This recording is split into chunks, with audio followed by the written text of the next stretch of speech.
Congress returns to work tomorrow with a giant deadline ahead of them. On Friday, $85 billion in automatic across-the-board budget cuts kick in unless they can agree on an alternative. So what are the prospects with just 5 days to go? ABC's David Curley reports from the White House. For a change, bipartisan agreement in Washington tonight.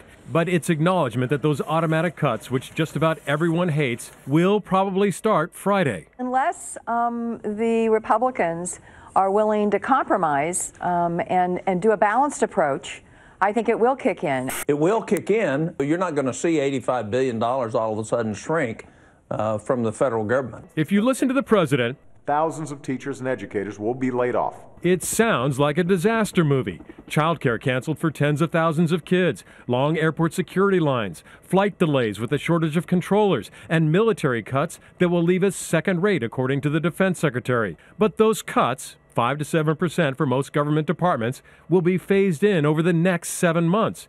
And no workers will stay home, furloughed, for at least a month. Still, the cuts are across the board, and that worries supporters of the Defense Department. I can find lots of waste and mismanagement, but by God, across-the-board cuts are the worst and most cowardly way to approach this situation. The roadblock? No budget deal. The president wants more tax revenue.